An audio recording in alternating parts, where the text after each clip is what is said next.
Hello, good morning, students. Today we shall discuss about the various types of radius. In last lecture, we have discussed about the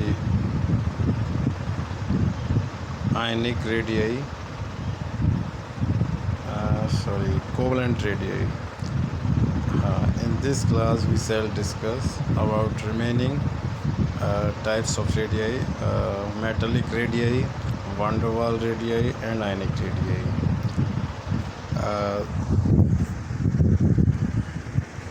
We know that bonding occurs mainly of four types: ionic, covalent, metallic, and van der Waals. Covalent के बारे में हमने last class में discuss किया था. उसमें दो होते हैं, एक polar and second non polar. Non polar bond तब बनता है जब दोनों की इलेक्ट्रोनेगेटिविटी सेम हो या सेम काइंड के हमारे एटम्स हों. और second one is polar molecule, polar covalent bonding. वो हमारी तब बनती है जब दोनों की इलेक्ट्रोनेगेटिविटी में जो डिफरेंस है वो काफ़ी ज़्यादा होता है, जैसे हाइड्रोजन एंड फ्लोरीन, है ना. तो उन दोनों के लिए हमने बात की थी, है ना, किस तरीके से, है ना, कैलकुलेट कर सकते हैं. Now the second one, metallic radii. Metallic radii की अगर हम बात करें तो जो मेटल्स होते हैं उसमें एटम्स क्लोजली पैक्ड रहते हैं. क्लोजली पैक्ड मीनिंग उनके बीच में जो स्पेस है दैट इज़ वेरी लेस. देखिए, this is like this, they are very closely packed and they have the fix shape as well. Now there are two atoms, first one A and second one is B, and this is the distance between R. Then it can be taken as the half of the internuclear distance between two atoms, है ना, A and B. It is simple. Now the third one, van der Waals radii. Van der Waals radii, I have told you that it is the weakest force between two atoms, two surfaces. कोई भी अगर bond आपको नहीं समझ में आता और weakest bond है दो सरफेस के बीच में, तो definitely it will be a van der Waals force, and it is the collective name for many types of the forces. For example, London forces and dipole, non-dipole, induced dipole. There are many types of weak forces. Those are commonly called as van der Waals forces. जब van der Waals force exist करता है तो उन molecules में हम van der Waals radii calculate करते हैं, and it is one of the biggest radii in all of the radii. यहाँ देखिए, ये टू मॉलिक्यूल्स हैं, एटम नहीं है ना. Two molecules, one molecule is left and one molecule is right, and each contains two atoms.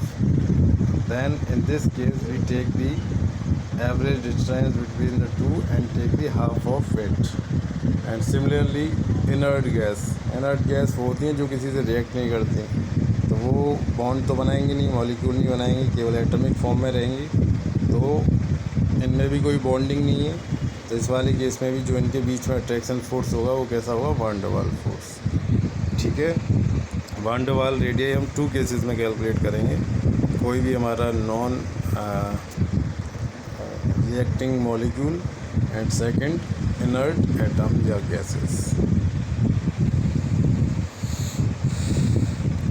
In non-metals, van der Waals radii coexist with covalent bonds. देखिए, it is very important, it has to understand कि यहाँ पर जो ये molecule है it has covalent radii as well as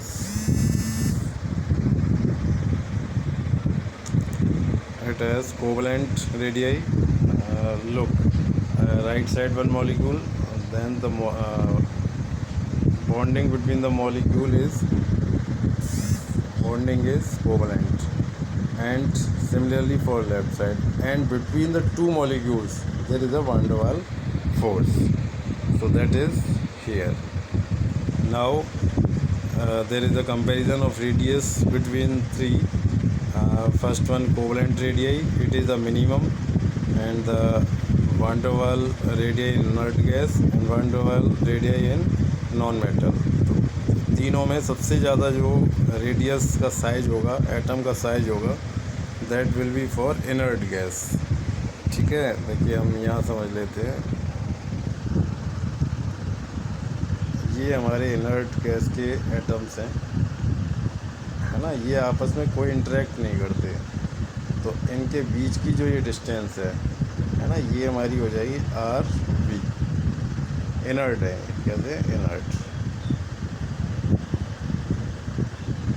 and second case, जब molecule की बात करें तो ये हमारा एक एटम है और ये दूसरा एटम है, दोनों के बीच में ये देखिए ओवरलैपिंग हो रही है।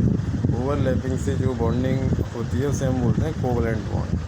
ऐसे एक और मॉलिक्यूल आया यहाँ पर, ये और ये, इनके बीच में भी ओवरलैपिंग हो गई, है ना। तो इन दोनों के बीच में कोवलेंट बॉन्डिंग है।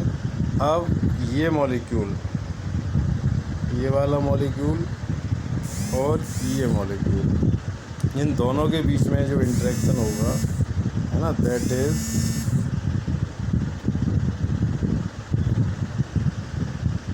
that will be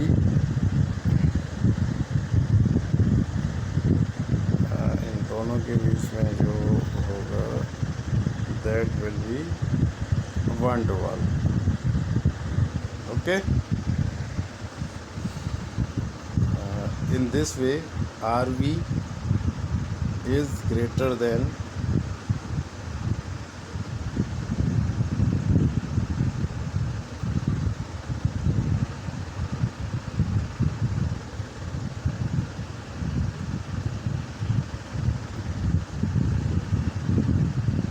RV is greater than R non-metal, and that will be lesser than means greater than RC. RC means radius between covalent bond. So it is explained here. Now there is one question. Three students A, B, and C find different radius of carbon 2.44, 2.2 angstrom, 2.06 angstrom respectively. Their result may be, हाँ ऐसा है कि 3 students हैं, उन्होंने experiment किए और carbon की different types के मॉलिक्यूल्स में उन्होंने डिफरेंट टाइप्स की रेडियस आइडेंटिफाई की, है ना। डिफरेंट टाइप्स की रेडियस हैं। ये हो सकता है कोई van der Waal है इसमें, कोई नॉन मेटल वाली है और कोई, है ना, इनर्ट वाली सिंपल van der Waal है। तो इन तीनों में हमें कंपेयर करना है ना, तो कौन सा सही है।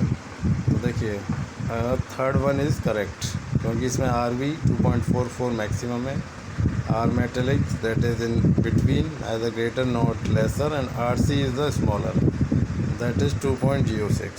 Okay, now second question, covalent radius and van der Waal radius for oxygen may be, है ना। कोवलेंट और van der Waal रेडियस पूछिए आपसे ऑक्सीजन के लिए।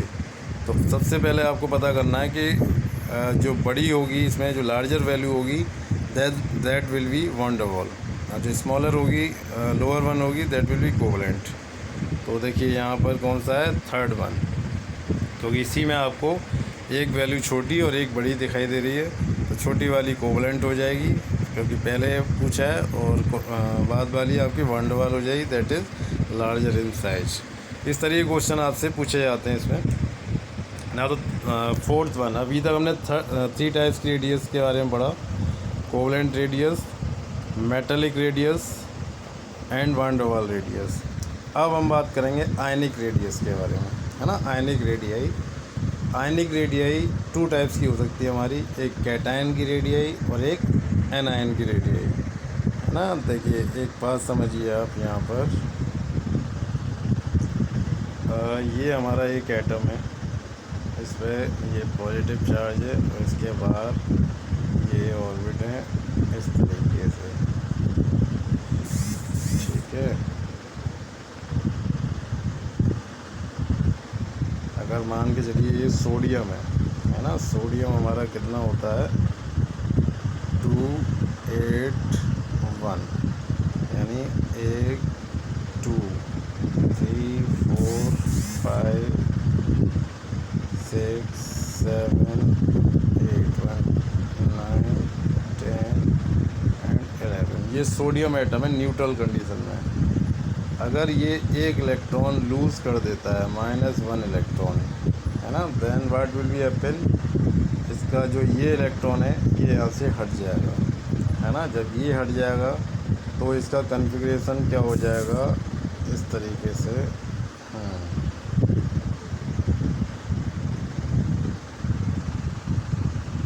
ठीक है, बाहर वाली ऑर्बिटल से इलेक्ट्रॉन गायब हो गया और इसका कॉन्फ़िगरेशन क्या हो गया, 2 8। ठीक है, और इसको हम कैसे राइट करेंगे, इसके ऊपर यहाँ पॉजिटिव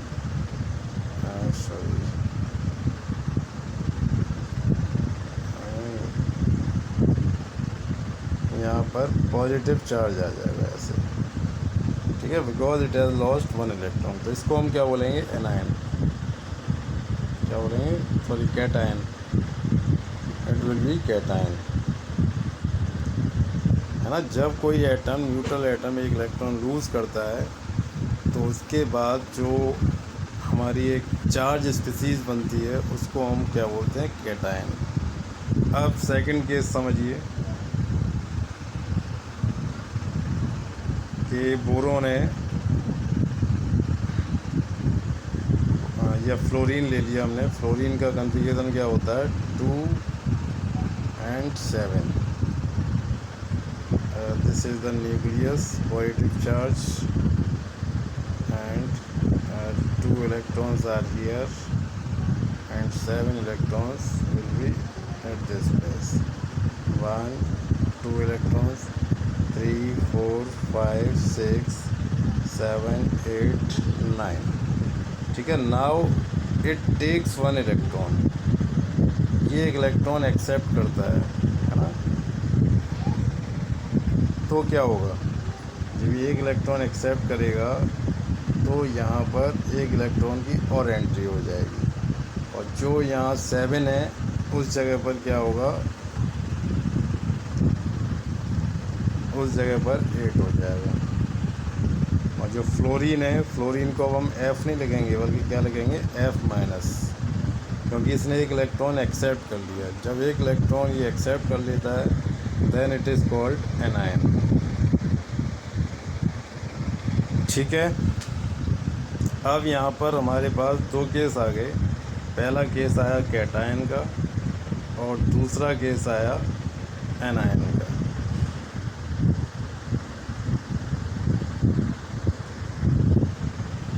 ठीक है, कैटायन जिस पर पॉजिटिव चार्ज होता है, एनायन जिस पर नेगेटिव चार्ज होता है। अब देखिए दोनों में जनरली क्या है, जो पेरेंट एटम है ना, जब उसने इलेक्ट्रॉन लिया न दिया, है ना, उसके कंपैरिजन में अगर हम बात करें तो कैटायन पर जो इलेक्ट्रॉन्स हैं, है ना, इलेक्ट्रॉन्स का नंबर क्या हो जाता है, डिक्रीज़ हो जाता है, लेस हो जाते हैं। जबकि एनायंस में इलेक्ट्रॉन्स के नंबर क्या हो जाते हैं, मोर हो जाते हैं, इलेक्ट्रॉन हमारा इंक्रीज़ हो जाएगा। देखिए प्रोटॉन्स का नंबर पेरेंट्स एटम में जो था वही आयंस में रहेगा, चाहे वो कैटायन है या एनायन है, क्योंकि प्रोटॉन्स हमारे कहाँ होते हैं, न्यूक्लियस में होते हैं। ठीक है, और जो इलेक्ट्रॉन्स है हमारे कैटायंस की अगर हम बात करें तो कैटायंस में क्या होगा कि जो इलेक्ट्रॉन है वो हमारे लेस हो जाएंगे और एनायंस में इलेक्ट्रॉन मोर हो जाएंगे। अब यहाँ पर एक बात सोचने की है, दैट इज़ वेरी इम्पोर्टेंट कि